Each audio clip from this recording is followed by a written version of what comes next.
على أشرف الأنبياء المرسلين سيدنا محمد وعلى آله وصحبه ومن تبعهم بإحسان إلى يوم الدين.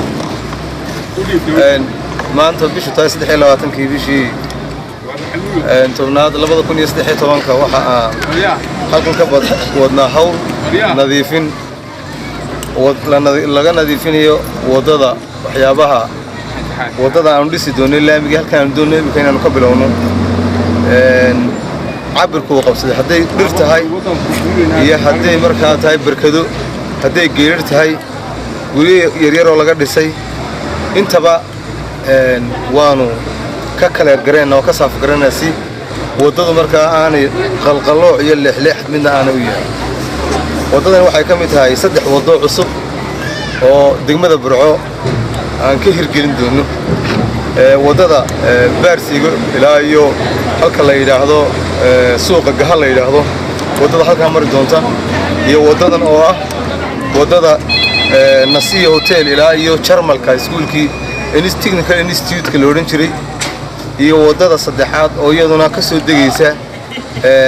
arbeekada leeyahay cadaan ee halka Ceelgooni aagiisa ka soo degaysa saddexda wado Ilaahay subhanahu wa ta'ala hadii uu fududeeyo waxaan ku tala galay sanadku intuu dhamaanin labada bilood sanadkan inuu dhameystirno hadii Ilaahay naftiina tahay halkan waxaan doonayaa uga faa'iideysano dadweynaha laba la isku heli maayo in dalka wax laga qabto wadooyinka la sameeyo bilicda magaalada la soo celiyo iyo in qof kasta uu yiraahdo dabakaayadana ii daaya geedka ii daaya geedka ii daaya la isku heli maayo inaan iska fariisano xafiisadeeda oo halkaan mushaharkay ku qaadan iyo inaan magaalada wax ka qabano ay dumaan geedka sharci darrada ay temporary-ga ay dhirta wadada bartankeeda laga taag ay dumaan waxa hawl yar in dhirtaasi ay dunto la rido geedka wadada يعني dhexdeeda meesha laga saaro waxaan iskaga mid nahay reer Burco bilicda magaaladeenu inay kor ahaato aan noqon meel ishu ka soo buuxdo ayaan iskaga mid nahay marka dadweynaha waxaan aad uga codsanaynaa inay la shaqeeyaan ciidanka wadooyinka ka shaqeynaya iyo ciidanka biliska oo isaguna nabadgelyada wadooyinka ilaalinaya iyo waxyaabaha caqabadaha ka hor iman kara inay la shaqeeyaan qof kastaana uu garto danta isaga u khaaska in ay markaa ka weyn tahay danta caamka ee inaga wada dhaxaysa inkasta oo reer Burco markaynu nahay aynu maanta u heeganahay oo aynu u soo jeedno sidii aynu magaaladeena u horumarin lahayn xagga wadooyinka uga horumarin lahayn xagga dhismayaasha uga horumarin lahayn xagga bilicda iyo dhiraynta magaalada uga horumarin lahayn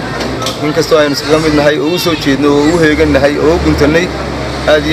baa mahadsantiin السلام عليكم ورحمة الله وبركاته به نستعين على أمور الدنيا والدين وصلى الله على سيدنا مولانا الحلال السلام عليكم ورحمة الله وبركاته runtii ma yar ka dhameeyay hadalka oo wax kala badan ku darmaayo laakiin wadooyinka waxa weeye ashyaada ugu muhiimsan magaalada marka laga hadlayo bilicda magaalada town balaanka magaalada wax qabadka iyaga marka tahay waa waxyaabaha koowdaba ka laami magaalada lagu soo kordhinayo oo la dhisayo waa waxyaabaha wax qabadka sida maayirku sheegay malaha waa runtii dadweynuhu ku xisaabtamaan had iyo jeer waxay carabka dadku meel kasta ba joogaan ku dhuftaan maxay wax qabteen maxaa la soo kordhiyay maxaa muuqda waxaan wax qabad ka dhigana waa kuwa dinkuna inay isku kaaya garab taagtaan dowladdu waa shay ugu muhiimsan oo wada aad u dheer oo wada aad u qurux badan bilic badan waxaanay ka mid tahay saddexda wada ee magaalada Muqdisho maayirku sheegay